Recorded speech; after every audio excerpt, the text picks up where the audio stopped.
저희가 이제 그 저번 시간에 그 스펙터 그 보안 어택, 시큐어 어택인 이제 스펙터에 대해서 이제 이야기를 했는데요.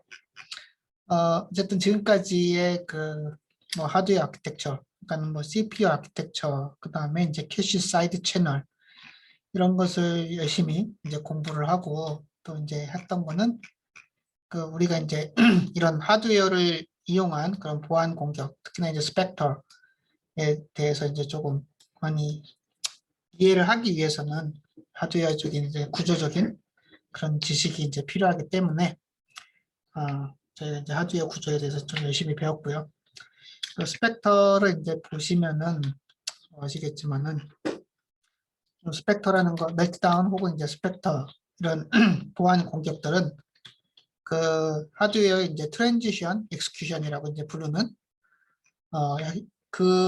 우리가 이제 트랜지션 엑스큐션이라고 이제 부르긴 하는데 그 하드웨어적으로 이제 본다고 하면 이게 스페큘레이티브 엑스큐션, 그 다음에 아웃 오브 오더 엑스큐션 이 두 개가 이제 결합된 그런 엑스큐션에 대해서 우리가 이제 그 트랜지언트 엑스큐션이라고 이제 그 좀 이제 부르고 기도 하고요.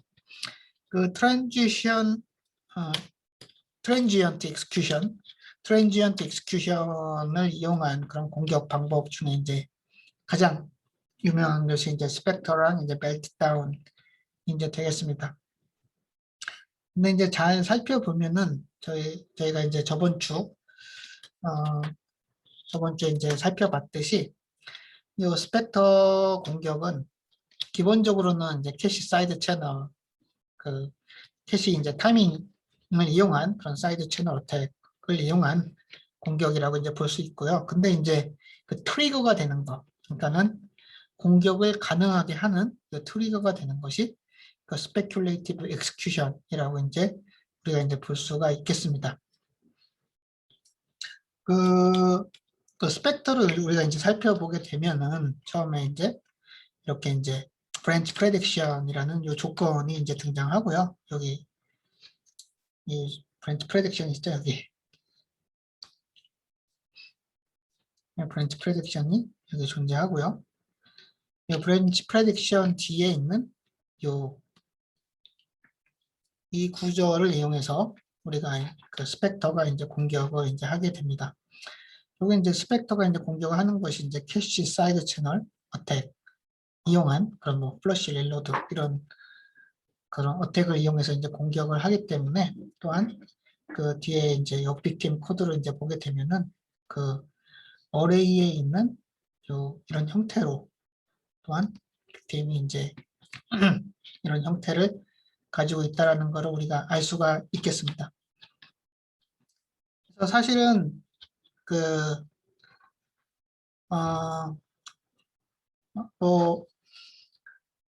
이제 빅팀 코드를 이제 보면 아시겠지만은 이게 실행이 되면 실행이 되면 안 되는 그런 코드거든요. 왜냐면은 얘가 사실은 조건을 만족하지 않을 거기 때문에 이 조건은 우리가 이제 false가 될 거라는 걸 알 수가 있긴 하지만 우리가 이제 그 out of order processor랑 이제 speculative execution을 할 때 우리가 이제 배웠죠.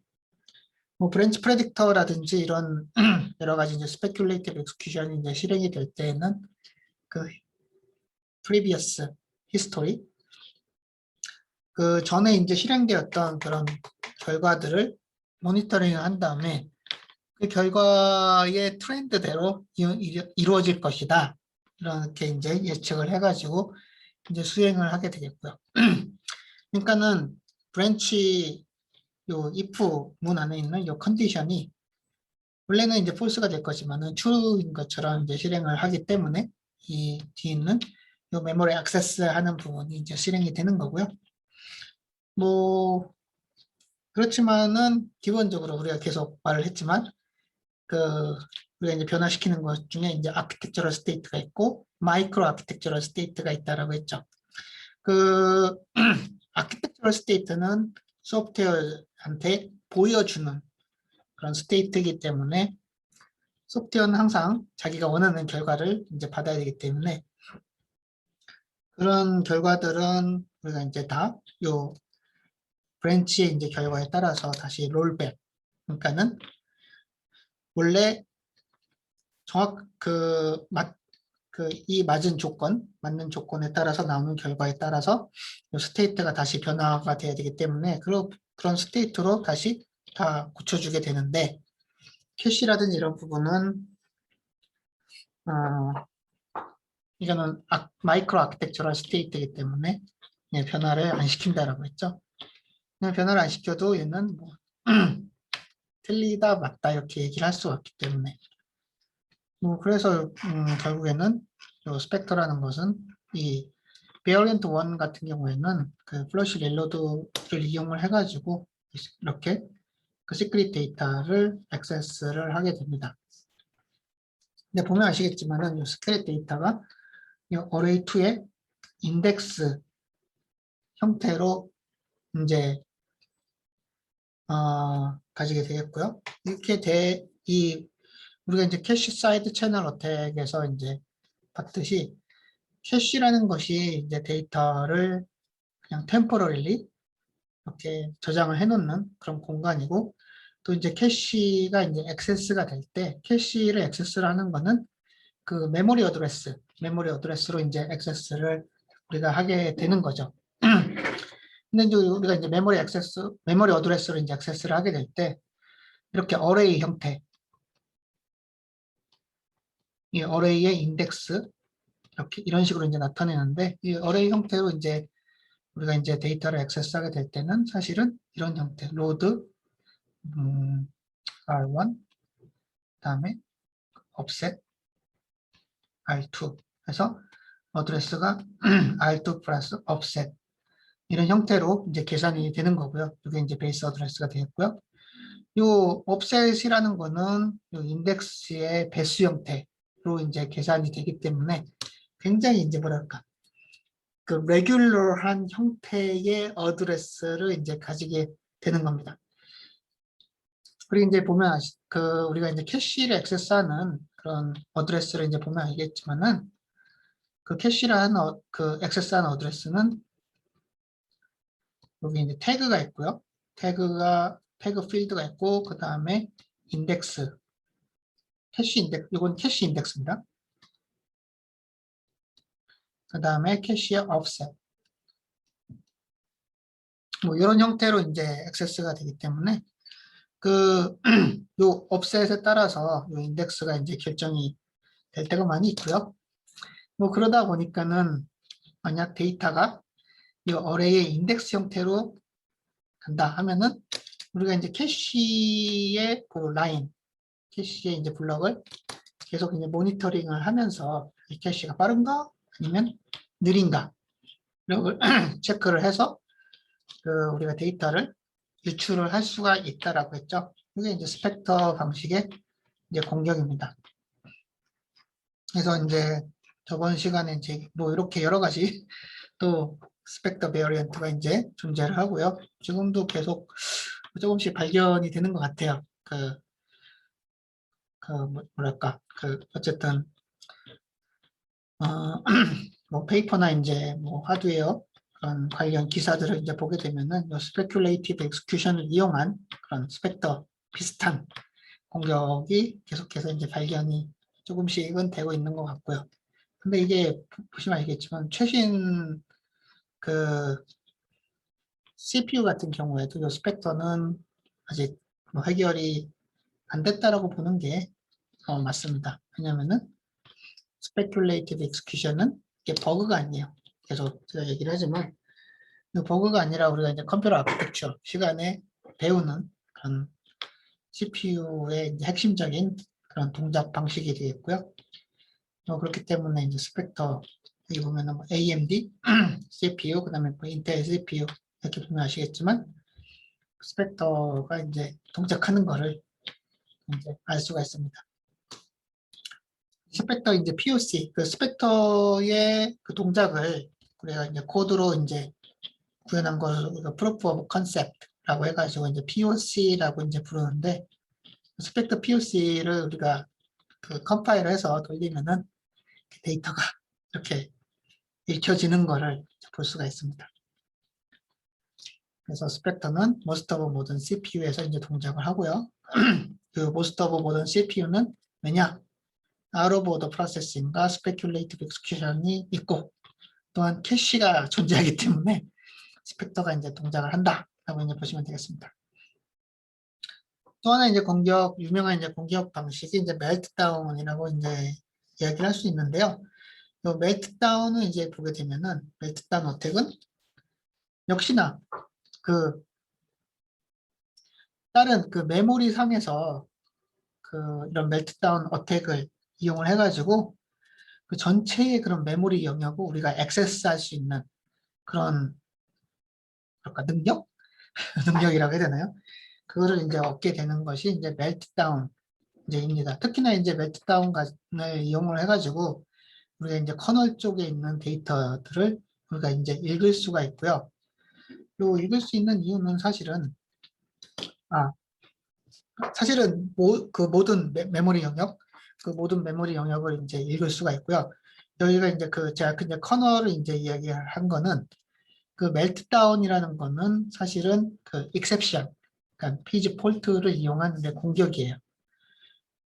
우리가 이제 스펙터 같은 경우에는 브랜치 프레딕터라든지 아니면은 뭐 스페큘레이티브 뭐 스토어 이런 스토어 바이패스 뭐 이런 여러 가지 이제 스페큘레이티브 엑스큐션을 이용을 한 건데 멜트다운 같은 경우에는 페이지 폴트에 따른 그런 역시나 이것도 이제 스페큘레이티브 엑스큐션인데 그 페이지 폴트에 따른 이 스페큘레이티브 엑스큐션을 이용한 것이 이제 멜트다운입니다. 이게 어떻게 하면 이제 페이지 폴트를 이용을 했느냐? 그 멜트다운의 이제 POC를 이제 보게 되면은 우리가 이제 어떤 메모리 영역을 리퀘스트하는 코드를 볼 수가 있어요. 우리가 이제 어떤 메모리 영역을 리퀘스트하는 이제 코드를 볼 수가 있는데 우리가 보통 이제 윈도우에서는 이제 프로세스라고 이제 이야기를 하고 이제 하드웨어적으로 이제 보게 되면은 뭐 thread 이런 식으로 이제 이야기를 하는데 우리가 어떤 프로그램을 이제 런치를 하면은 실행을 시키면은 그 프로그램이 런치가 될 때 오퍼레이팅 시스템이 각각의 이제 프로그램의 프로세스 혹은 thread에 이제 맞춰서 요 페이지 테이블을 이제 작성을 합니다. 이 페이지 테이블은 왜 필요하냐? 우리가 이제 메모리 하이라키 할 때 이제 배웠죠. virtual 어드레스를 이제 physical 어드레스로 이제 바꾸기 위해서 우리가 이제 페이지 테이블이 이제 필요하고요.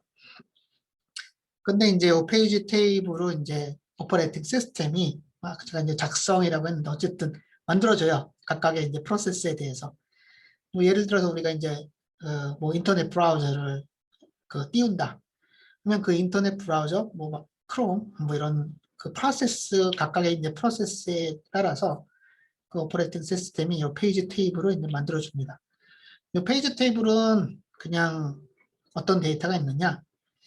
그 프로세스가 이제 액세스를 하는 그런 virtual 어드레스. 뭐 virtual 어드레스는 뭐 우리가 이제 뭐 로드나 이제 스토어 인스트럭션을 이제 써가지고 데이터를 액세스할 때 그 데이터를 사실은 virtual 어드레스로 우리가 이제 액세스를 이제 하게 되는 거죠.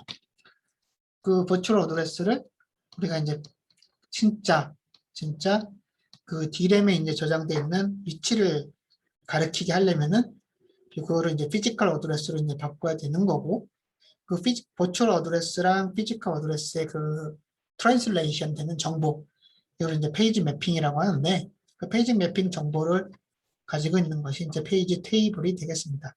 각각의 이제 프로세스마다 이 페이지 테이블을 이제 만들어주게 되고요.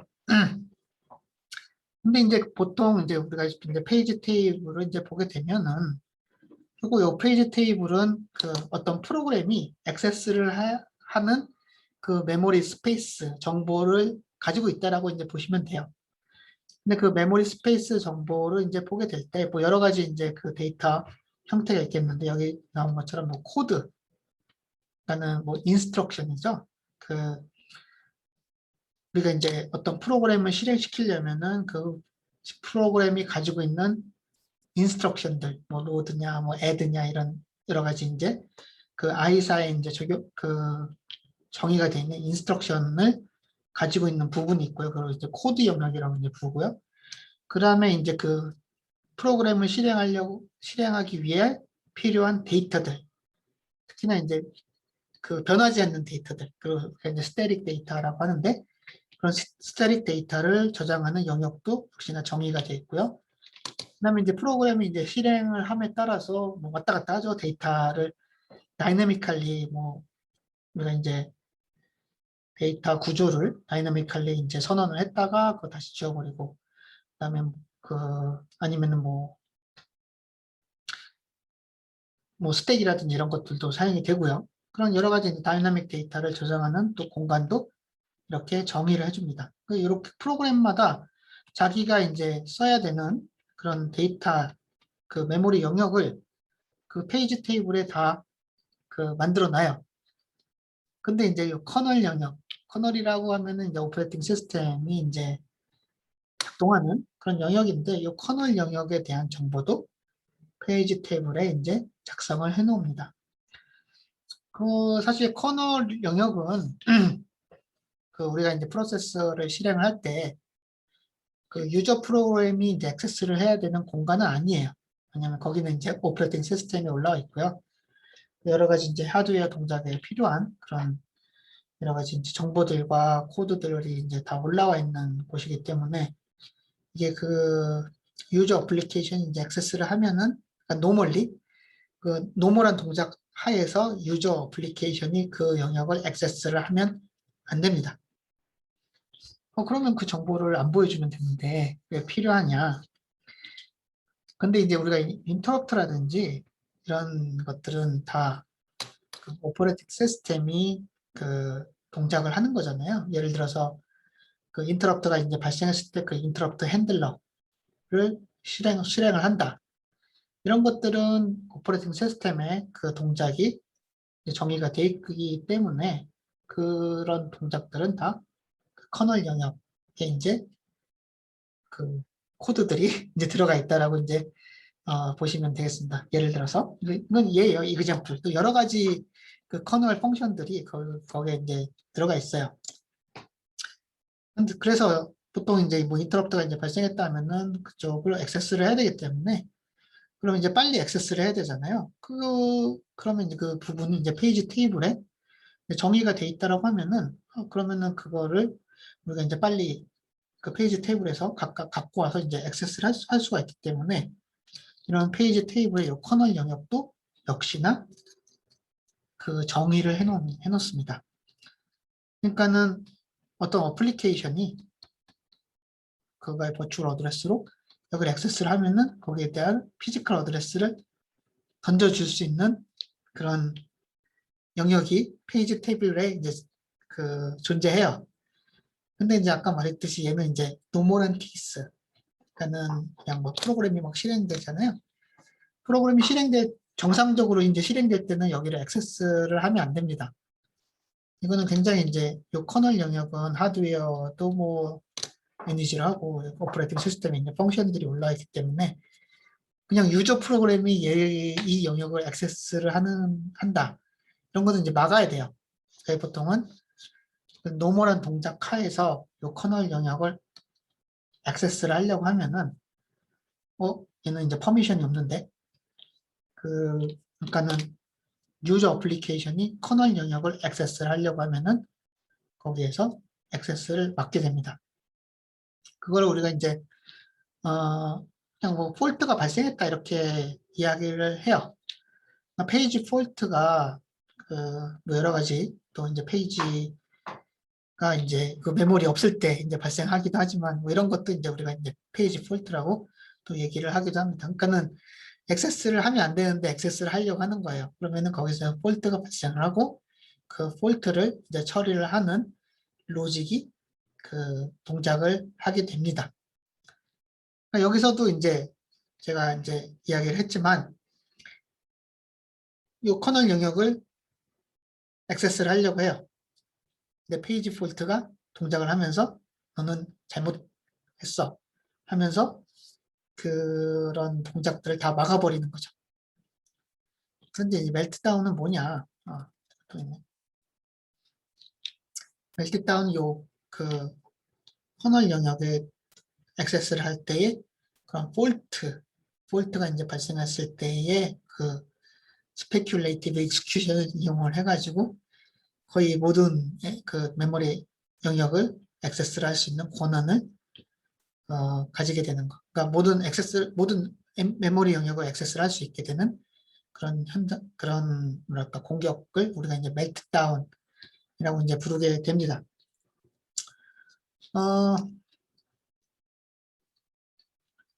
멜트다운은 왜 이제 동작하느냐? 결국에는 이 익셉션 핸들링이 아까 말했듯이 그 이제 폴트가 발생한다고 했잖아요. 그 어떤 그 프로그램에서 제한된 영역, 커널 에어리어를 액세스를 하려고 하니까는 이건 틀렸어. 폴트가 이제 발생을 시키고 그 폴트가 이제 발생을 하면은 기본적으로 이제 익셉션 핸들러라는 그 어떤 프로그램이라고 해야 되나요?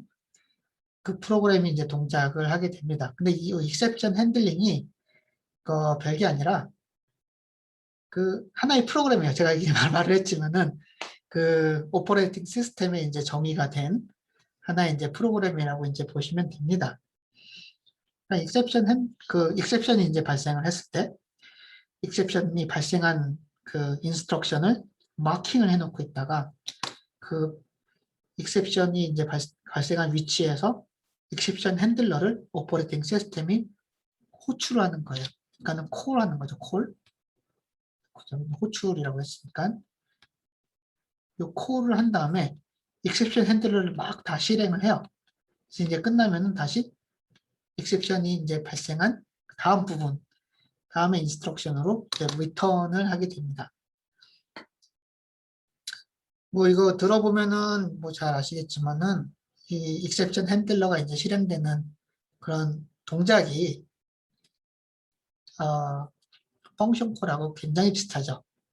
그러니까는 어떤 익셉션 핸들러를 콜을 한 다음에 익셉션 핸들러의 정의가 된 인스트럭션들을 수행을 하고 그 다음에 다시 원래 자리로 리턴을 하는 거죠. 사실 그 펑션 콜하고 다를 게 없습니다. 하드웨어적으로 보면은 얘가 이제 펑션 콜하고 이제 다를 게 거의 없어요. 그 다음에 펑션 콜은 기본적으로 어떻게 이제 실행이 되느냐? 기본적으로 브랜치 인스트럭션입니다. 물론 이제 점프이기 때문에 이게 컨디셔널 브랜치가 아니니까는 뭐 좀 다를 수는 있긴 하지만 기본적으로 이제 브랜치 인스트럭션이 이제 수행되는 거랑 비슷하다라고 보면 돼요. 특히나 이제 그 우리 이제 그 CPU라든지 이런 커머디티 CPU를 이제 보게 되면은 이 CPU가 이제 그 서포트를 해야 되는 것 중에 또 중요한 것 중에 하나가 프리사이즈 익셉션이라는 겁니다. 이 프리사이즈 익셉션이라는 거는 익셉션이 이제 핸들링 되는 순서가 인오더로 이제 수행이 돼야 된다라는 거예요. 보통 이제 익셉션이라는 거는 뭐 말 그대로 이 단어 뜻 그대로 이제 우리가 예외라고 하잖아요. 그러니까 컴퓨터가 수행될 때 거의 레어하게 아주 인프리퀀틀리하게 발생하는 여러 가지 그런 이벤트들을 우리가 이제 익셉션이라고 이제 부르게 되는 거고요. 그렇기 때문에 이제 컴퓨터의 이제 성능이라든지 이런 거에는 그렇게 큰 영향을 미치지는 않습니다. 물론 이제 우리가 이제 키보드를 친다든지 마우스로 움직이는 것도 다 그 인터럽트 베이스로 이제 동작을 하기 때문에 익셉션 핸들러가 동작을 하는데 인터럽트 핸들러라고 할 수도 있겠고요.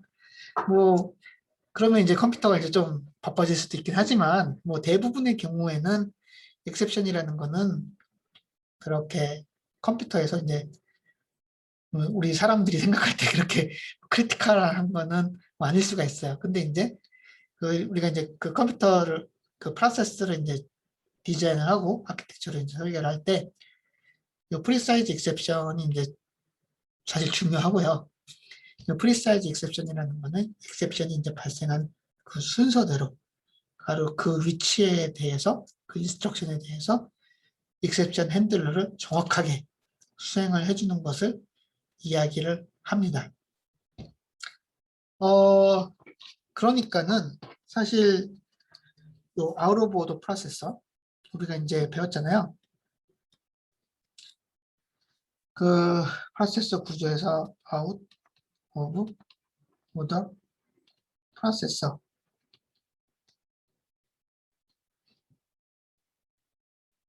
이 out of order 프로세서의 가장 좋은 장점은 우리가 서로 이제 관련이 없는 인스트럭션 같은 경우에는 순서를 고려하지 않고 그 순서대로 수행을 하는 것이 아니라 막 순서를 뒤집어서 바꿔가면서 이제 수행을 시킬 수가 있다는 거죠. 그래서 precise exception하고 out of order execution은 사실은 서로 정반대의 이제 개념이라고 이제 볼 수가 있겠습니다. 그러니까는 precise exception은 exception이 발생한 순서대로 in order로 수행을 해야 된다는 거고요. out of order execution은 인스트럭션들을 하고 뒤바꿔서 이제 수행을 할 수가 있다는 거죠.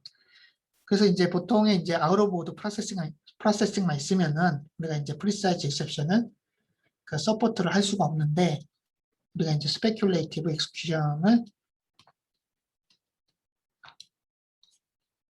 서포트를 하고 되면서 speculative execution을 서포트를 하기 위한 그 하드웨어 중에 하나가 리오드 버퍼였죠. ROB. 이 ROB를 사용을 하면서 우리가 이제 precise exception을 서포트를 할 수가 있게 됐습니다. 왜냐면 precise 우리가 이제 ROB가 이제 있기 때문에 그 인스트럭션이 이제 커밋 되는 거, 인스트럭션이 아키텍처럴 스테이트에 업데이트가 되는 거는 ROB에 이제 적혀져 있는 순서대로 in order로 커밋을 할 수가 있게 돼요.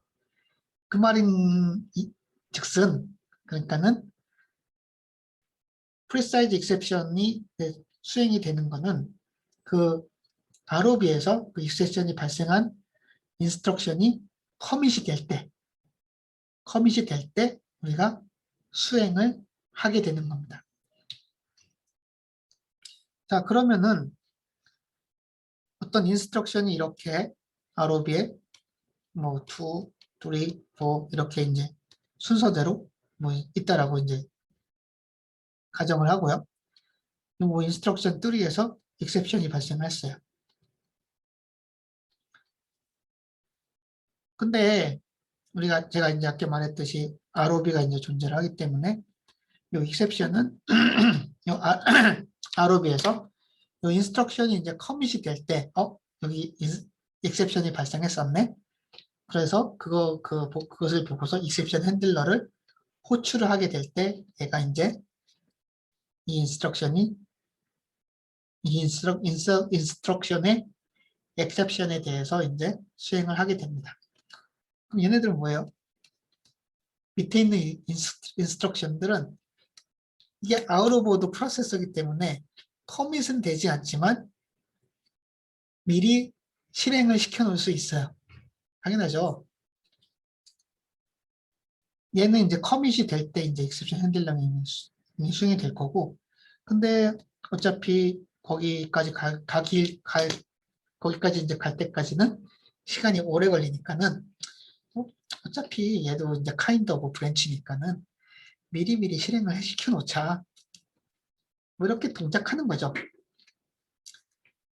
그러니까는 첫 번째 특징은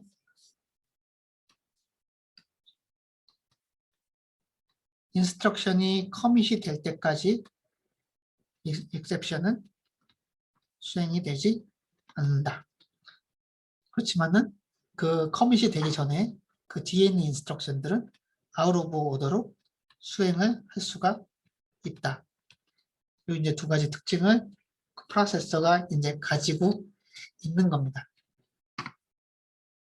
예, 그게 지금 현대의 그 모던 프로세서에서 exception이 이제 어떻게 수행되는지 그거를 제가 이제 설명을 드린 거고요. 뭐 이런 식으로 이제 그 exception이 이제 수행이 되는 거예요. 자, 그럼 이제 멜트다운 어떻게 이제 발생하느냐? 사실 이제 멜트다운 같은 경우에는 뭐라 그럴까? 그 미리 좀 이제 말씀드리자면은 멜트다운 약간의 이제 버그 형태라고도 볼 수가 있습니다. 제가 이제 스펙터 같은 경우에는 이제 버그가 아니라고 했는데 멜트다운은 약간은 버그스러운 그런 특징이 있어요. 그러니까 사실 멜트다운 같은 경우 멜트다운 같은 경우에는 이게 이제 이게 이제 멜트다운을 이제 설명하는 그런 느낌 코드가 이제 되겠는데 스펙터보다 더 간단합니다. 딱 두 줄이에요. 딱 두 줄인데 이 데이터로 우리가 액세스를 할 수 없는 뭐 예를 들어서 커널 영역이라고 하죠. 액세스를 할 수 없는 커널 영역에 대한 어드레스를 가지고서 이게 이제 포인터에다가 이거 해놨으니까 데이터를 말하는 거죠. 이런 어드레스를 가지고서 액세스를 할 수 없는 그 데이터를 액세스를 하려고 해요. 이게 이제 첫 번째 코드고요. 그 다음에 이제 두 번째 코드는 그 데이터를 인덱스를 삼아가지고 어떤 어레이를 액세스를 합니다. 이게 이제 멜트다운 코드예요. 여기서 이제 보게 되면은 이제 두 가지 이제 조건이 있는데 이 어드레스, 얘가 이제 어드레스죠.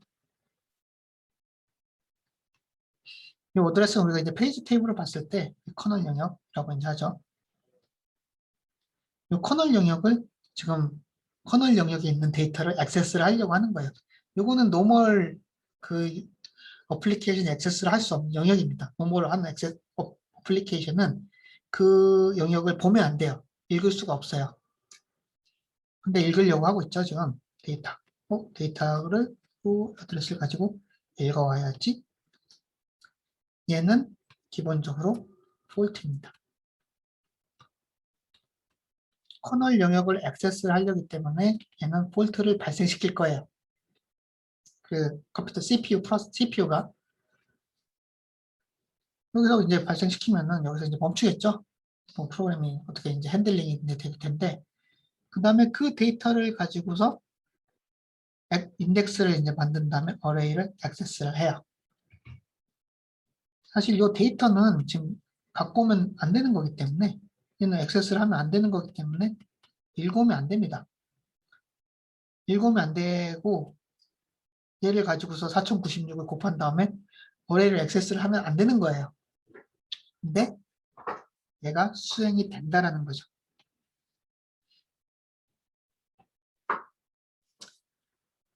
뭐 수행이 되는 이유는 아까 말씀드렸듯이 이것 때문에 갑니다. 그 프리사이즈 익셉션을 CPU가 서포트를 해야 되고요. 그 서포트를 하게 될 때 어차피 얘는 그 폴트가 이제 발생할 거지만은 폴트는 저 미래에 발생할 거예요. 그 전에 이 코드들을 밑에 있는 코드들을 다 실행을 해 놓는다는 거죠. 해놓고 발생했네? 그럼 다시 얘들 다 취소시키고 이 데이터 읽은 것도 다 취소하고 다시 여기로 돌아가 가지고 익셉션 핸들러를 콜을 한 다음에 그거를 실행을 시킵니다.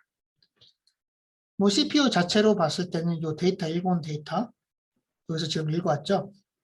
이거를 다시 이제 캔슬 시키는 거기 때문에 나는 제대로 일을 했어 라고 이제 생각을 하겠죠. 어차피 지워버릴 거니까. 근데 이제 문제는 뭐냐, 요 어레이라는 데이터가 어레이라는 그 어레이 데이터가 이 데이터를 가지고서 캐시를 액세스를 한다는 거예요.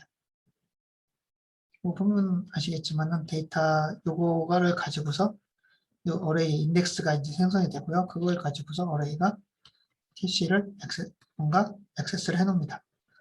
그럼 요 데이터는 요 데이터라는 인덱스를 가지고서 가지고 온 요 어레이 얘는 어딘가 캐시에 존재를 한다는 거죠.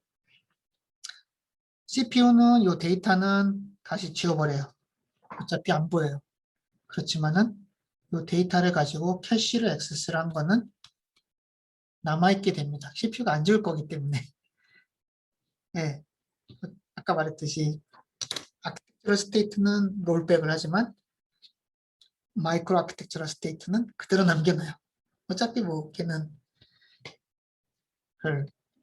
있어도 뭐 그렇게 소프트웨어한테 그렇게 뭐 크리티컬한 그 영향을 끼치진 않을 거니까 뭐 그렇게 이제 생각을 하시면 됩니다.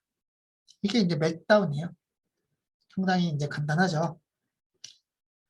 네, 이게 이제 멜트다운이 이제 동작을 하는 거고요. 말씀드렸듯이 액세스가 not allowed 하지만 데이터를 액세스를 한다. 그래서 어차피 이제 레지스터는 다시 지워버릴 거고 그 데이터를 지워버릴 거지만 캐시를 봤을 때 얘는 엑셉션이 이제 발생할 거지만은 얘가 인텔 CPU는 얘를 가지고서 스페큘레이티브 엑스큐션을 수행을 합니다. 네. 왜 제가 굳이 인텔 CPU라고 한 거는 멜트다운은 인텔 CPU에서 발생합니다. AMD 이런 데는 AMD는 발생을 하지 않고요. ARM 같은 경우에는 한 개 정도?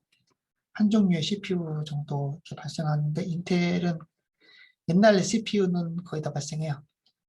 네. 그래서 얘는 이제 폴트가 발생할 거지만은 어차피 뒤에 익스큐션은 수행을 하기 때문에 데이터를 그냥 수행을 해버립니다. 이 패치를 수행을 해버려요. 그러면은 뭐 보시면 아시겠지만 이게 이제 사실은 그 커널 영역 어드레스이기도 하고요.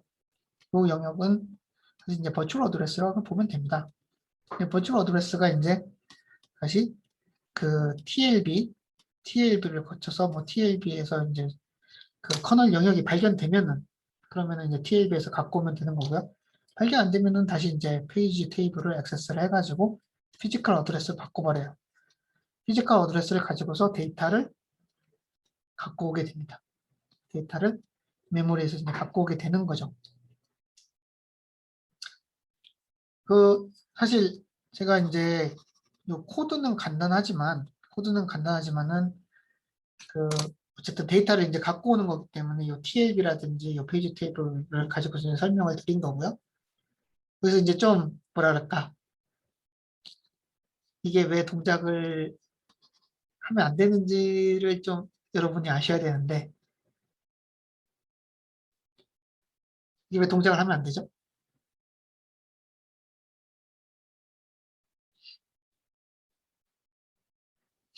얘가 동작을 하지 말아야 되는 이유는 TLB라든지 페이지 테이블을 액세스를 하기 때문이에요. 그 다음에 페이지 폴트가 발생하는 이유도 TLB랑 페이지 테이블을 액세스를 하면은 PT라고 해야겠죠. 페이지 테이블을 액세스를 하게 되면은 얘가 액세스를 하면 안 되는구나. 그걸 이제 알 수 있게 됩니다. 뭐 그렇지만은 데이터 패치를 anyway 하네요. 좀 이해되나요? 그러니까는 지금 이 인스트럭션이 이 데이터를 읽어오는 인스트럭션인데 이 어드레스를 지금 그 데이터를 읽어오려고 하잖아요. 이 어드레스는 솔직히 사실은 virtual address라는 거고요. 이 virtual address를 가지고서 데이터를 읽어오는 것이 아니라 데이터를 읽어오려면은 이 virtual address를 physical address로 이제 바꿔줘야 됩니다. 이 virtual address를 physical address 바꾸려면 필요한 게 매핑 테이블이 필요하고요. 그 매핑 테이블에서 해당되는 엔트리 정보가 이제 필요합니다. 그 페이지 테이블은 사실은 이제 메모리 그 D램에 이제 저장이 되어 있는데 사실은 요거를 우리가 이제 TLB에다가 캐싱을 해놓는다라고 했죠. Translation, Local Side Buffer. 그래서 처음에는 이제 TLB를 액세스를 해가지고 이런 매핑 정보가 있나? 그래서 이제 찾고요. 뭐 거기서 찾아지면은 이걸 피지컬 어드레스로 바꿔서 액세스를 하게 되고요. 아니면은 페이지 테이블까지 가가지고 그 얘를 이제 가져오게 됩니다. 그런데 얘는 이제 아까 말했듯이 커널 영역이라고 했잖아요. 그러니까 액세스를 할 수 있는 영역이 아니에요. 커널 영역이기 때문에 얘는 폴트를 발생시킬 거고요. 그런 정보들은 뭐 TLB에 있을 수도 있고 요 페이지 테이블 여기에 이제 저장 있을 수도 있습니다. 그러니까 사실은 여기 이제 폴트라는 것들은 뭐 TLB를 액세스를 한다든지 아니면 페이지 테이블을 액세스를 하면은 알 수가 있어요. 알 수가 있는데 그냥 수행을 해버립니다. 그래서 이게 kind of bug라고 제가 얘기를 하는 거예요. 스펙터 같은 경우에는 이건 스페큘레이티브 익스큐션이기 때문에 이 버그가 아니에요. 근데 이제 그 멜트다운 같은 경우에는 사실은 얘 데이터를 액세스 하려면은 TLB도 거치고 페이지 테이블도 액세스를 하게 되고 사실은 그 정보들이 다 이제 컴퓨터 프로세스가 이제 가지고 있기 때문에 사실은 이 데이터를 가지고 오면 안 됩니다. 가지고 오면 안 되는데 인텔 CPU가 어차피 가지고 와도 되잖아. 가지고 와서 어차피 그 데이터를 가지고 오긴 하지만 나중에 이제 페이지 폴트가 발생하면은 다시 이제 지워버리면 되니까 인텔이 약간 이제 뭐라 그럴까 인텔 CPU가 좀 더 심하게 페이지 폴트가 발생함에도 불구하고 그냥 데이터를 CPU가 읽어버리는 거예요. 그러니까 그런 것들 다 무시를 하고 어차피 나중에 발생하면은 그거 다시 지워버리면 되니까 얘를 그냥 읽어버립니다. 그 다음에 갖고 온 데이터를 가지고서 얘도 수행을 시켜버려요. 요거는 이런 팔레시를 결정하는 거는 어차피 하드웨어를 만드는 그런 회사가 결정하는 거고 디자인하는 사람이. 그런데 이제 요거는 이제 좀 더 어그레시브하게 스페큘레이션을 해보자 하는 그런 팔러시로 데이터를 갖고 오면 안 되는데 그냥 데이터를 갖고 와서 실행을 시켜버리고 나중에 이제 없애버리지. 이렇게 이제 결정을 한 겁니다. 그래서 요 멜트다운 같은 경우에는 인텔 CPU에서 많이 발생하고요. 그러니까 요새의 그 뭐 9세대, 9세대에서는 이제 이게 막혔는데 그 전에 이제 8세대라든지 이런 옛날 CPU 같은 경우에는 멜트다운이 동작을 합니다. 이거는 인텔에서 이제 그렇게 결정을 했기 때문이에요. 그 디자인할 때. 그러니까 이게 kind of 버그스러운 그런 동작이라는 거죠. 사실은 멜트다운 같은 경우에는. 그래서 AMD는 동작을 하지 않고요. ARM은 한 개 정도, CPU 한 개 정도가 멜트다운이 동작을 합니다. 그래서 뭐 데이터가 이제 패치가 돼서 이제 로컬 캐시를 만약 7이 이 데이터가 7이었다라 하면은 요 라스트 레벨 캐시나 메모리에서 그 어레이 요 7에 해당되는 어레이 데이터를 읽어와서 로컬 캐시에 저장을 시켜 놓습니다. 저장을 시켜 놓죠. 자, 그 다음에 어차피 얘는 이제 페이지 폴트가 이제 발생할 거니까는 얘는 캔슬 시키고요. 읽었던 거 다시 지워버리고 그 다음에 뭐 요 인스트럭션도 다 이제 롤백을 시켜버립니다.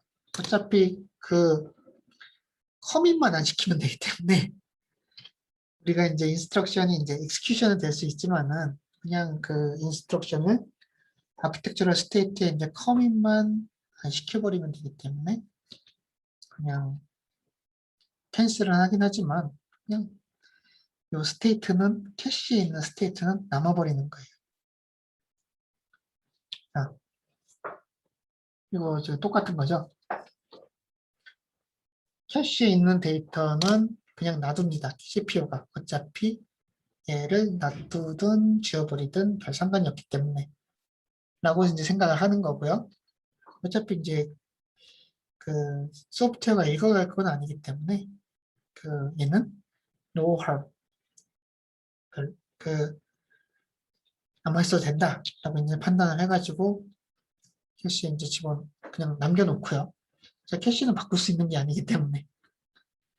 그 다음에 이제 나중에 어태커가 이제 또 어레이 데이터를 역시나 다 스캔을 합니다.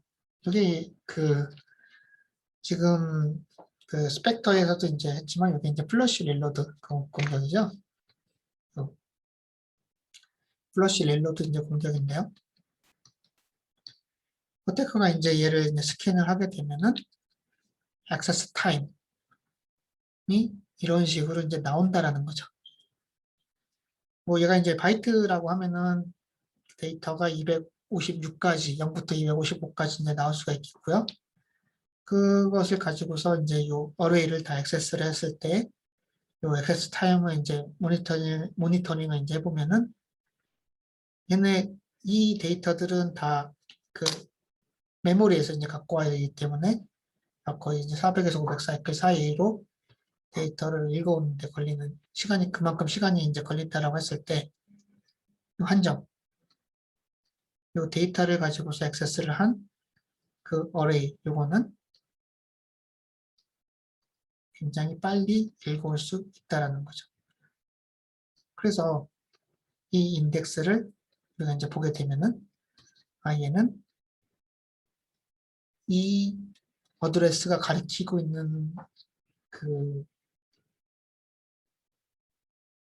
메모리 영역의 데이터는 이 값이다 라는 것을 우리가 알 수가 있다라는 겁니다. 예. 이게 이제 멜트다운 공격이 이제 되겠고요. 뭐 아까도 이제 말씀드렸듯이 머스트 오브 인텔 CPU예요. 일단은 이제 9세대 이전의 인텔 CPU에서는 동작을 하고요. 그렇지만 뭐 인텔의 이제 변종이라고 할 수 있는 아이테니움이라든지 에럼 CPU에서는 이제 동작을 하진 않습니다. 아이테니움 같은 경우에는 지금 변종됐죠. IA64라고 이제 우리가 부르는 이제 아이테니움. 요거는 이제 멜트다운 이제 동작을 하지 않고요. 에럼도 이제 동작은 하진 않습니다. 그렇지만 이제 인텔의 8세대까지 대부분의 인텔 CPU에서는 멜트다운이 이제 동작을 하고요. 그 다음에 이제 ARM 같은 경우는 이제 한 종류 코텍스 A75 같은 경우에 이제 멜트다운이 이제 동작을 한다라고 이제 얘기를 하고요. 그 다음에 이제 IBM의 이제 파워 CPU 같은 경우에는 멜트다운이 이제 동작한다라고 밝혀져 있습니다. 근데 이제 멜트다운은 제가 말했듯이 이제 사실은 kind of bug예요. 얘는 액세스를 하면 안 되는데 우리가 이제 TLB라든지 아니면은 페이지 테이블을 액세스할 때 퍼미션 bit이 그냥 다 무시가 되는 거예요. 걔를 무시를 하고 데이터를 미리 캐시로 이제 끌어놓고 그걸 가지고서 이제 다 계산을 해놓는다는 그런 컨셉인데 사실은 얘는 액세스를 하면 안 됩니다. 그 다음에 퍼미션 bit은 다 이제 페이지 테이블이라든지 아니면은 TLB에 다 이제 저장이 돼 있기 때문에 얘는 사실은 데이터를 CPU가 읽어와서 실행을 하면 안 돼요. 근데 이제 인텔 CPU 같은 경우에는 이 스페큘레이션을 어그레시브하게 이제 적용을 해서 얘네들도 이제 갖고 오기 때문에 사실 멜트다운 같은 경우에는 이제 kind of bug라고 이제 이야기를 할 수가 있겠고요. 그래서 인텔 9세대 같은 경우에는 멜트다운은 발생하지 않습니다. 그래서 수정을 한 거죠. 발견이 된 다음에. 뭐 AMD는 아예 발생을 안 했고요. 이제 소프트웨어적으로 이제 어떻게 이제 얘를 해결할 수 있느냐? 스펙터도 뭐 알펜스라든지 이런 거를 쓰면 하긴 하지만 뭐 얘는 이제 뭐 간단합니다. 페이지 테이블에서 커널 영역을 안 보여주면 돼요. 그래서 이제 커널 페이지 테이블 아이졸레이션이라는 이제 이런 그 소프트웨어 미티게이션을 이제 적용을 하면 되고요. 근데 이제 이렇게 하게 되면은 뭐 익셉션이 이제 발생한다든지 인터럽트가 이제 발생했을 때마다 그 커널 영역 그 페이지 테이블을 다시 그 액세스를 해줘야 되기 때문에 사실은 퍼포먼스가 이제 떨어지게 되는 거죠. 예, 커널 페이지 테이블 아이솔레이션으로 해결을 할 수가 있지만 퍼포먼스는 떨어진다. 예, 그런 문제점이 이제 있게 됩니다. 이제 서브게 미티게이션도 있고 그다음에 이제 새로운 제너레이션의 이제 CPU 같은 경우에는 하드웨어적으로도 수정이 돼 있어요. 예. 그래서 이제 그 저번 시간부터 이제 시작을 해가지고 그 스펙터랑 이제 멜트다운에 대해서 이제 설명을 했습니다. 혹시 뭐 질문 있나요?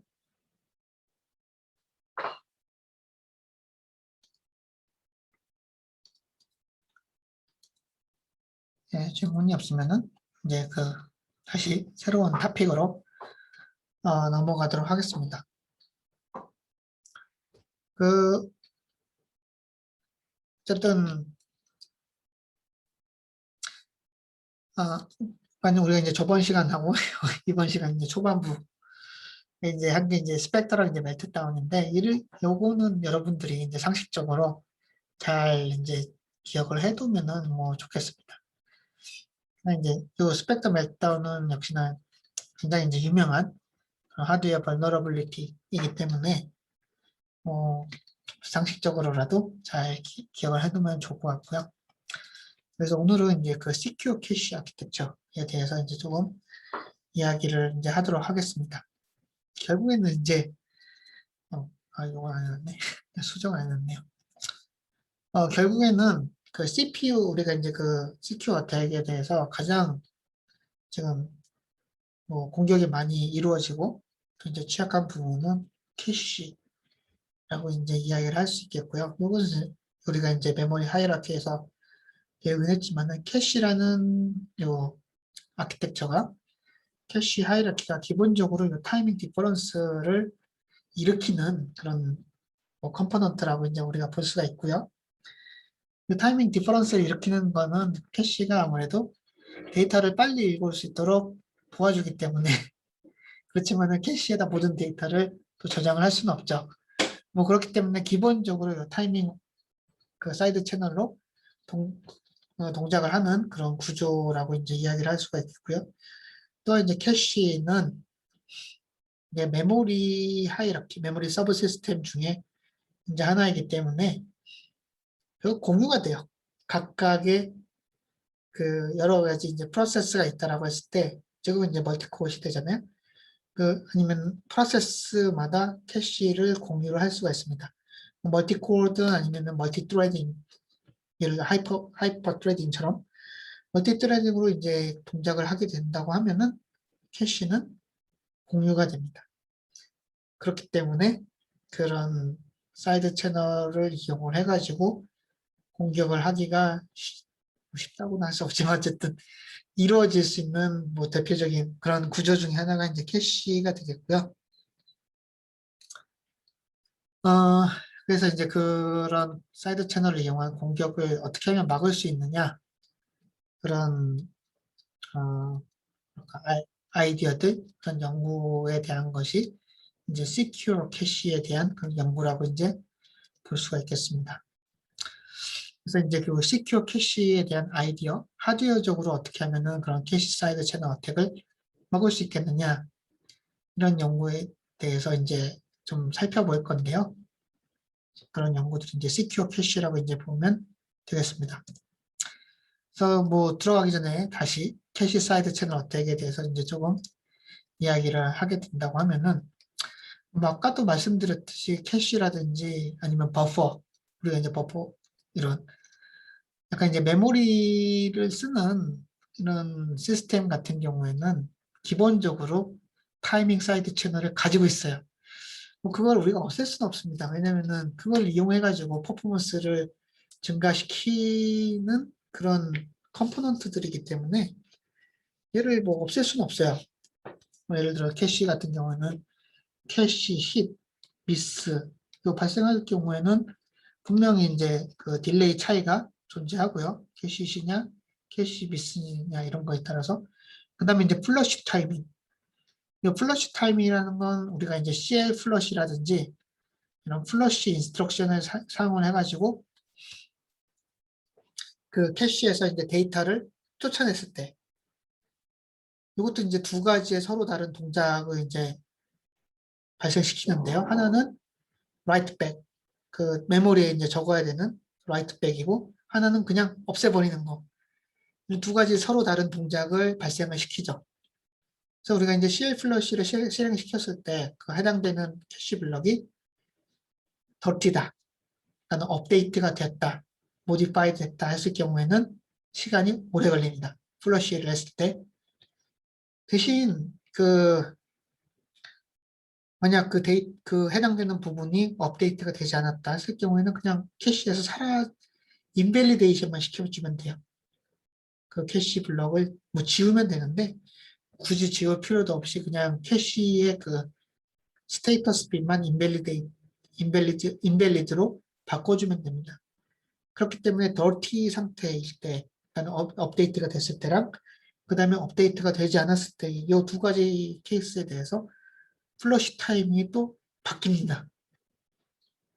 뭐 이런 것들이 이제 캐시의 이제 타이밍 사이드 채널이라고 이제 볼 수가 있겠고, 얘는 뭐 우리가 이제 없앨 수가 없어요. 그거는 캐시가 동작하는 아주 뭐랄까 뭐 존재적인 그런 방식이기 때문에 얘를 우리는 없앨 수는 없습니다. 또 하나는 이제 캐시 리플레이스먼트에 따른 데이터가 이제 살아남느냐 아니면 빠져나가느냐. 요 LRU를 우리가 보통 이제 쓰게 되는데 그런 리플레이스먼트에 따른 어떤 타이밍이 역시나 발생할 수 있고요. TLB는 그 페이지 테이블에 대한 캐시라고 했죠. 그러니까 TLB 힛이냐 미스냐 이거에 따라서 타이밍이 역시나 발생하고요. 그 다음에 디렉토리 캐시 코어런스 스테이트에 따른 디렉토리의 스테이터스에 따른 데이터 타이밍, 액세스 타이밍 역시나 바뀌게 되고요. 프리패치도 마찬가지고 그 다음에 또 문제는 그 CPU나 이제 프로세스에는 굉장히 많은 버퍼가 있습니다. 그 버퍼는 퍼포먼스를 위한 것이 이제 가장 큰데요. 버퍼에 따라서 또한 이제 그 타이밍 사이드 채널이 이제 형성이 되어 있고요. 가장 유명한 건 뭐 로드 스토어 버퍼가 되겠고, 그다음에 뭐 라인 필 버퍼 이런 것들이 있고, 특히나 이제 우리가 MDS 어택이라고 부르는 뭐 리들 그런 어택 같은 경우에는 이제 이런 라인 필 버퍼를 이용한 그런 공격이 이제 또 있죠. 그다음에 이제 인터커넥션 네트워크나 이제 메모리 컨트롤러 같은 경우에는 이제 컨텐션 베이스드 어택이 발생할 수가 있습니다. 이 인터커넥션 네트워크하고 이제 메모리 컨트롤러는 밴드위스에 굉장히 뭐랄까 센서티브한 그런 뭐랄까 컴포넌트라고 이제 우리가 얘기를 할 수가 있겠고요. 그렇기 때문에 컨텐션, 그러니까 뭐 트래픽 잼하고 비슷하죠. 그 컨텐션을 이용한 그런 타이밍 사이드 채널이 형성이 될 수가 있습니다. 가장 문제가 되는 부분이 메모리 서브 시스템이에요. 그래서 그 부분을 그 어태커들은 이런 타이밍 사이드 채널을 이용을 해가지고 데이터들을 이제 릭하려고 읽어오려고 하고 있고요. 그리고 이제 막는 쪽에서 우리처럼 이제 그 막는 사람들은 얘네들을 어떻게 하면은 이런 타이밍 사이드 채널을 그 바깥에 안 보이도록 할 수 있을까? 이런 것들이 이제 그 막는 쪽에 이제 그런 어프로치라고 이제 우리가 생각을 할 수가 있겠습니다. 요것을 여러분들이 잘 기억을 해주시면 좋겠습니다. 그 메모리 하이라키에서 그 컴파일러가 매니지하는 레지스터, 그 다음에 커널이나 OS가 매니지를 하는 D램이나 스토리지 디스크, 컴파일러는 요것들이 이제 우리가 이제 아키텍처럴 스테이트라고 이제 말하는 부분이고요. 그 다음에 이제 하드웨어가 매니지를 하는 이쪽 캐시, 이런 부분들이 이제 타이밍 사이드 채널을 뭐 형성을 해가지고 그 시큐리티 어택에서 이제 사용이 되는, 이용이 되는 그런 부분이라고 이제 보시면 되겠습니다. 또 하나 이제 캐시를 우리가 계속 이제 집중을 해서 이제 보고 있는데요. 캐시가 이제 또 문제가 되는 문제라기보다는 어쨌든 그 보안적으로 그 이용이 되는 그 특징, 그 캐릭터리스틱스 중에 이제 하나가 디터미니스틱한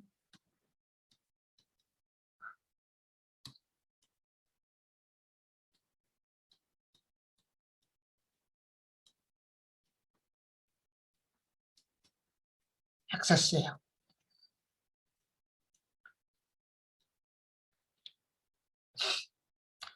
요거 이 슬라이드에서 여기 요 그림이 요 캐시의 구조, 캐시 오거니제이션을 이제 보여주고 있는데요. 여러분들이 이걸 보고서 이 캐시가 어떤 구조를 이제 가지고 있는지를 좀 아셔야 되는데요. 이 캐시는 지금 4-way set associative 캐시입니다. 4-way set associative 캐시라는 거는 요 하나의 캐시 셋, 그게 이제 하나의 캐시 셋인데요. 요 캐시 셋에 그 캐시 라인, 혹은 우리가 캐시 블락이라고 부르는 요 캐시 라인이 4개가 존재를 한다는 거예요. 요 4개가 존재를 할 수 있다. 4way, 4개가 존재를 한다는 것은 하나의 셋에 똑같은 인덱스, 요 인덱스가 이제 캐시를 액세스를 하는 그런 뭐 어드레스 이제 비슷하게 우리가 이제 생각하면 될 건데요. 요 하나의 인덱스에 저장을 할 수 있는 캐시 라인의 개수가 4개까지 허용을 한다라는 것입니다. 그 다음에 이제 그럼 그 데이터가 가지고 있는 어드레스를 가지고서 데이터가 어느 캐시에 어떤 위치에 저장이 될 거냐, 이것도 굉장히 우리가 디터미니스틱하게 결정을 할 수가 있어요. 이게 이제 그 데이터가 가지고 있는 어드레스, 사실은 이제 버추얼 어드레스라고 이제 할 수 있겠는데, 피지컬 어드레스라고 해도 됩니다. 왜냐면 레벨 2 같은 경우는 피지컬 어드레스로 되니까. 어쨌든 이제 데이터가 가지고 있는 어드레스인데, 여기 보시면 아시겠지만 어드레스의 어떤 필드, 그러니까 빈 넘버 9번에서 2번을 가지고서 얘를 캐시의 인덱스로 사용을 합니다. 그 다음에 나머지 부분은 태그로 우리가 이제 사용을 하고 있고요. 이 태그라는 것은 하나의 캐시 그 블락에서 데이터를 구별해주는 그런 수단이에요. 우리가 이제 요새 뭐 태그를 단다 이런 식으로 하실 때 사실 뭐 태그라는 것이 뭐 데이터 구별해주는 거잖아요. 그 캐시에서도 이제 마찬가지인데, 이제 태그라고 하는 거는 캐시에 저장되어 있는 데이터를 구별을 시켜줄 수 있는 어떤 수단인데요. 보면 뭐 태그라는 것이 어드레스의 어떤 그 빛에 가지고 있는 필드로 결정이 되고요. 특히나 인덱스, 이것도 이제 우리 다 어떤 어드레스, 데이터가 가지고 있는 어드레스의 어떤 부분을 가지고서 결정이 됩니다. 뭐 또 하나 이제 하면은, 보시면 아시겠지만은, 보통은 이제 우리가 이제 4K 페이지를 쓴다라고 했을 때, 4K 페이지를 쓴다고 했을 때, 여기까지 또 이제 페이지 오프셋이기 때문에, 이 페이지 오프셋 내부에 캐시 인덱스가 있을 확률이 좀 커요. 캐시 사이즈는 뭐 기본적으로 작으니까. 뭐 여러 가지 이런 여러 가지가 이제 섞여 있어가지고 그 캐시는 기본적으로 우리가 어드레스를 이제 알면은 이 데이터가 캐시의 어떤 위치에 뭐 저장이 될지 이거를 대충 예상을 할 수가 있습니다. 어테커 같은 경우에는 뭐 공격을 하기 위해서 여러 번 뭐 시도도 해보고 뭐 오랜 시간에 걸쳐서 또 공격을 하기 때문에 뭐 우리가 이제 대충 알 수 있다라고 하지만 이런 공격들을 계속해서 반복적으로 이제 하다 보면은 결국 필요한 데이터들은 모두 그 우리가 이제 그 읽어올 수 있게 되는 거죠. 우리가 이제 그 스펙터라든지 멜트다운에서 이제 본 것처럼 우리가 이제 어레이의 인덱스 형태로 이 어레이를 액세스하게 되고 그렇다는 거는 이 인덱스가 이쪽 영역을 이제 결정할 거고요. 이쪽에서의 그 위치라고 하면은 그 캐시 인덱스는 이것만 우리가 알면은 사실은 아주 쉽게 캐시의 어떤 인덱스에 저장이 될 거다 라는 것을 아주 쉽게 우리가 계산할 수가 있어요. 어떻게든 이제 그거를 사용하는 거고요. 뭐 그러니까는 그 얘를 가지고서 이제 캐시 어디에 저장되고 어디가 이제 액세스가 될 것을 다 예측이 가능하기 때문에 그렇다면은 캐시의 타이밍적인 또 특징, 히시냐 미스냐 이런 거에 따라 가지고 우리가 캐시의 어떤 영역을 액세스를 해봐요. 근데 히시 났네? 그러면 이거는 어떤 데이터? 미스가 났네? 그럼 뭐 액세스하지 않은 데이터. 뭐 이런 걸로 우리가 이제 데이터를 충분하게 유출할 수 있다는 거죠. 그래서 이제 그 문제는 뭐냐? 첫 번째는 얘는 shared memory예요. shared memory인데 이 메모리가 shared by victim and attacker. 요거라는 거죠.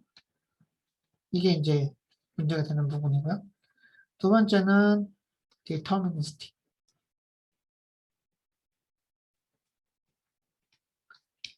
디터미니스틱하게 이제 캐시가 데이터를 저장을 하기 때문에 캐시에 이제 어느 위치에 데이터가 저장됐는지를 알면은 역으로 이 데이터를 우리가 유출할 수 있다라는 것이 이 캐시의 이제 문제점이라고 보면 되겠습니다. 자, 그러면은 요거죠.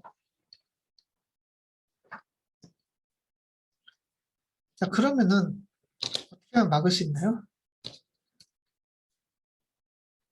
이 두 개가 문제라고 하면은 얘를 없애버리면 되죠.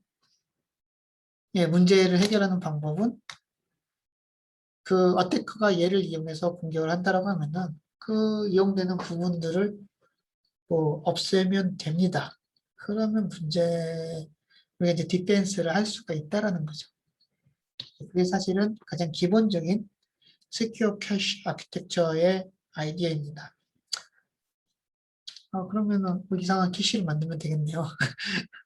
이제 우리가 이제 캐시를 쓰는 이유는 또 하나는 퍼포먼스고요.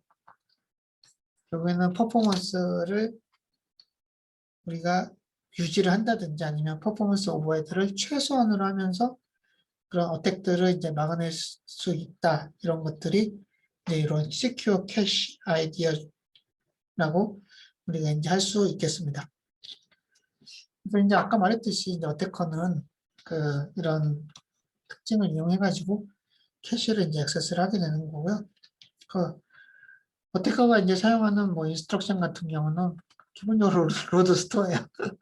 예, 로드 스토어가 되겠고 그 다음에 뭐 CL 플러시 같은 플러시 인스트럭션들을 사용할 수가 있겠고요. 뭐 그다음에 또 사용한다고 하면 캐시 코헤런스 프로토콜을 사용할 수가 있겠습니다. 예, 그러니까 어태커가 이제 사용할 수 있는 명령어들은 이렇게 우리가 어태커들이 또 사용할 수 있겠다라고 하는 거죠. 그러니까 load store instruction 아니면은 우리 그 CI 플러시 같은 플러시 인스트럭션 아니면은 멀티코어에서 이제 사용하는 캐시 코헤런스 프로토콜을 사용해 가지고 우리가 이제 캐시에 대한 공격을 이제 수행을 할 수가 있죠.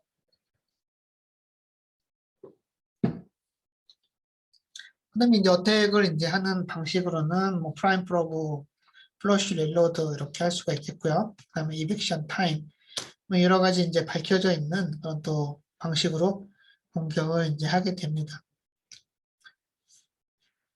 네, 그래서 캐시 같은 경우에는 그런 뭐랄까 밝혀져 있는 공격 방식, 뭐 타이밍이라든지 이런 것들은 어비어스하기 때문에 뭐 이런 공격 방식을 이용해 가지고 어태커가 이제 캐시 사이드 채널 이용해서 이제 공격을 할 수 있다라고 이제 얘기를 할 수 있겠고요.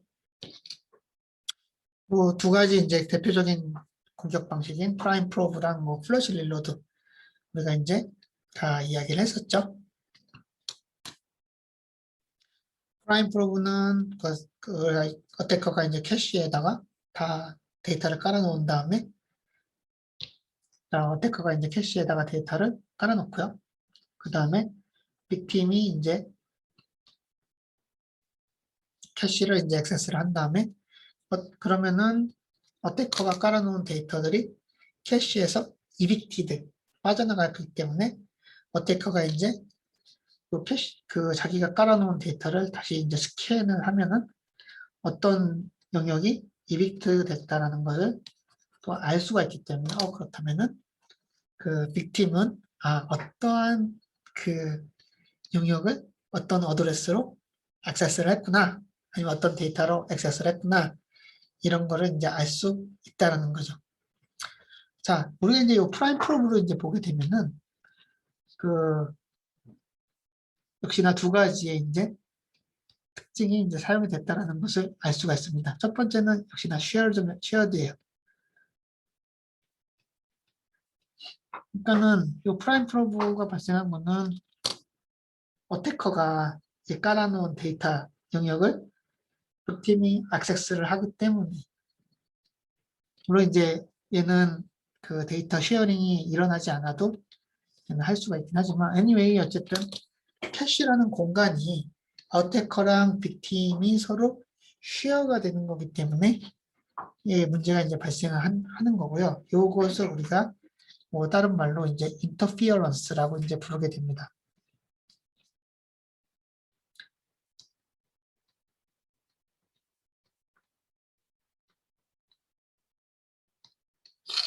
그러니까 인터피어런스니까는 뭐 우리나라 말로 말하면 뭐 간섭 뭐 이런 거게 되는데 결국에는 하나의 공간 안에서 두 개의 프로세스가 서로 간섭을 일으키기 때문에 이제 문제가 된다는 거죠. 두 번째는 역시나 디터미니스틱.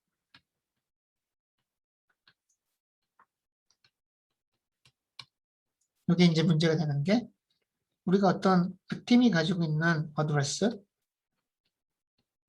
그 어드레스를 가지고서 이 어떤 캐시의 인덱스에 있던 캐시의 셋에 있던 데이터가 이제 빠져나간다 했을 때 그 인덱스를 가지고서 이 어드레스를 유출을 할 수 있다는 것이 이 디터미니스틱한 그런 특징을 가지고서 어택이 발생하는 것이라고 이제 볼 수가 있겠습니다. 플러시 릴러도 마찬가지죠. 플러시 릴러드도 역시나 인터피어런스 발생하고요. 왜냐면은 어태커가 플러시를 시킨 데에서 그 팀이 액세스를 하고서 이건 이제 데이터가 쉐어드가 되는 거죠. 그 다음에 어태커가 다시 그 똑같은 영역을 모니터링, 스캔을 해가지고 공격을 하는 거기 때문에 인터피어런스가 이제 발생을 하고요. 두 번째는 역시나 디터미니스틱한 이 어드레스를 가지고서 인덱스가 결정이 되기 때문에 플래시 릴로드 방식의 공격이 동작을 할 수가 있는 것입니다.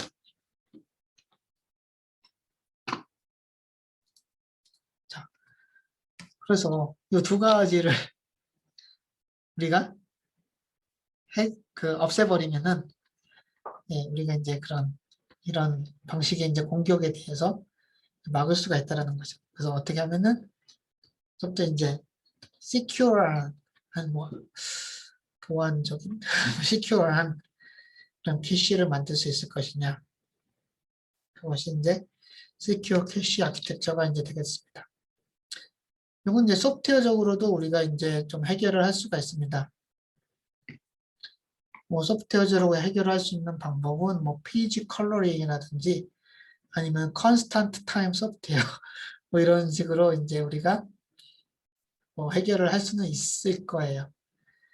뭐 페이지 컬러링이라고 하면은 어떤 페이지마다 그 액세스가 되는 그런 영역들을 다 이제 분리를 시켜 놓는 거. 이래서 우리가 이제 페이지 컬러링이라고 이제 이야기를 할 수가 있겠고요. 뭐 컨스탄트 타임은 뭐 타이밍 디퍼런스를 가지고서 그 타이밍 베이스드 사이드 채널이 형성이 되고요. 그것을 이용해서 이제 시큐어 어택이 발생하기 때문에 콘스턴트 타임 소프트웨어를 뭐 하면 된다라고 이야기를 하는데 그러면은 아주 엄청나게 느린 컴퓨터가 이제 예, 되는 거겠죠. 예, 뭐 이런 그런 방식으로도 이제 해결을 할 수가 있습니다. 이런 것들은 우리가 이제 소프트웨어 미티게이션이라고 이제 이야기를 하는데 뭐 잘 아시겠지만은 소프트웨어 미티게이션의 이제 문제점은 프로그래머가 다 정해줘야 되고요. 프로그래머가 이제 만약 내가 빅팀이 있어요.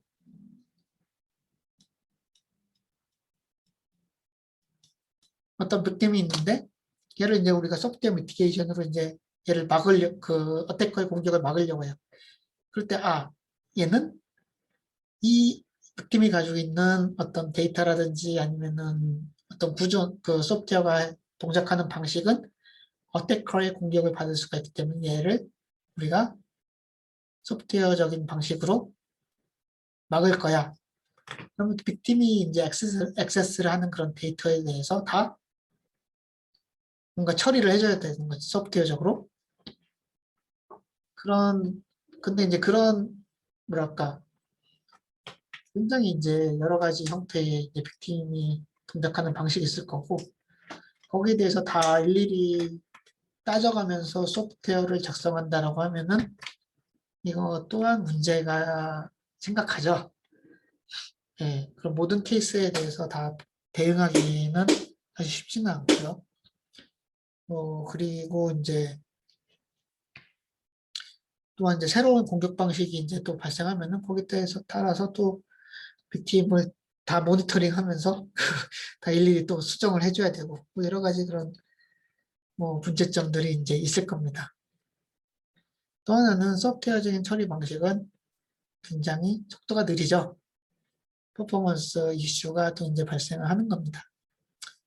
뭐 그렇기 때문에 이제 소프트웨어 미티게이션도 가능하지만 그는 이제 뭐랄까 온전한 그런 해결 방법이 아니고 결국엔 이제 하드웨어 문제니까 하드웨어적인 그런 접근 방법으로 이제 해결을 하겠다라는 것이 이제 시큐어 캐시 아키텍처라고 이제 볼 수가 있겠고요.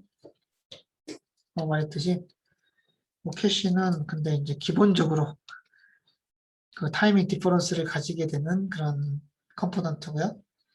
기본적으로 쉐어드 되는 그런 컴포넌트이기 때문에 뭐 얘를 어떻게 할 수 있을까? 예, 우리가 이제 하드웨어적으로 이제 생각을 해놔야 된다는 거죠.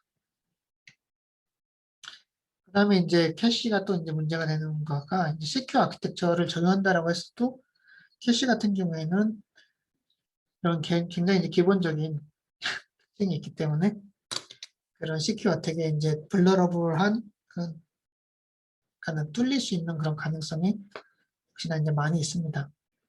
뭐 예를 들어서 인텔 SGX를 뭐 우리가 적용한다라고 해도 요 인텔 SGX가 이제 캐시에 대한 어택이라든지 아니면 스펙터 이걸 막을 수는 없어요.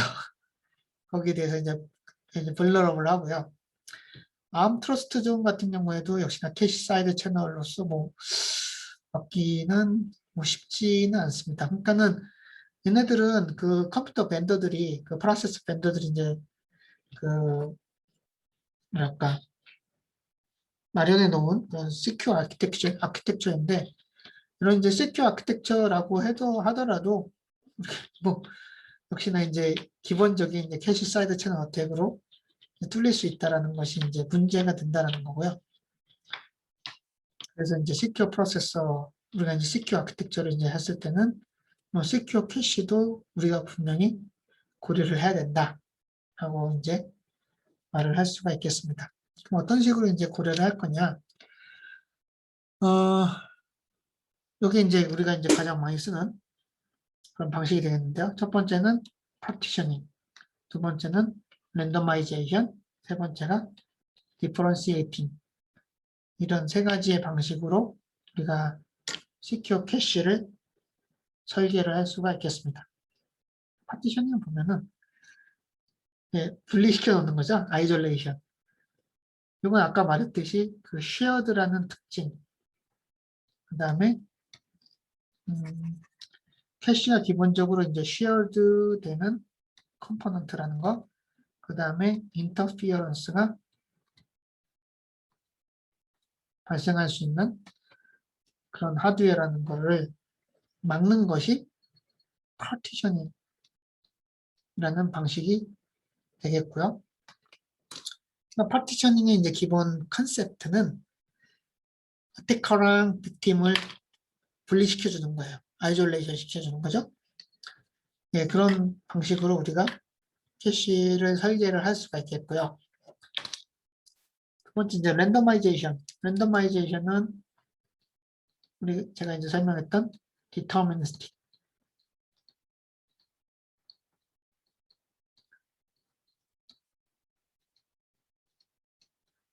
디터미니스틱한 액세스에 대해 반대되는 개념이라고 이제 우리 볼 수가 있겠습니다. 랜더마이제이션이니까는 뭐 어드레스 매핑이라든지 그 다음에 이제 데이터가 어떤 데이터가 이제 캐시에 어떤 영역에 이제 저장이 됐느냐 이런 것들에 대해서 우리가 랜더마이제이션 하겠다, 디터미니스틱하게 하겠다라는 것이 이제 랜더마이제이션 테크닉이라고 이제 볼 수가 있겠습니다. 그다음에 이제 differentiating sensitive data라는 거는 요거는 약간 이제 소프트웨어적으로도 할 수가 있겠는데 요거는 이제 secure한 데이터에 대해서 그러니까는 시큐리티가 보장돼야 되는 그런 데이터에 대해서 fine grained 컨트롤을 하겠다라는 거죠.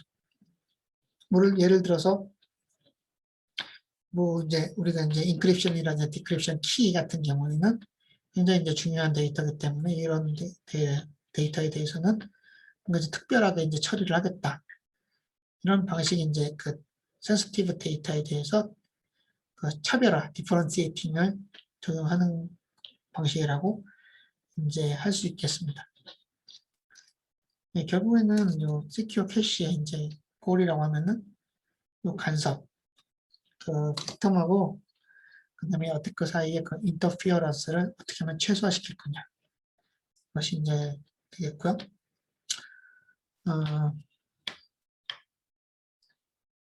그래서 사실 뭐 시간이 좀 흘러서 뒤에 이제 뒤에서는 이제 좀 더 이제 약간 각각의 이제 방식에 대해서 좀 더 이제 자세하게 이제 설명할 건데요. 이 각각의 이제 접근 방식에 대해서는 그 다음 시간에 이제 제가 좀 더 자세하게 이제 설명을 하도록 하겠습니다. 네, 그래서 이제 오늘 수업은 여기서 이제 마치도록 하겠고요. 혹시 뭐 질문 있나요?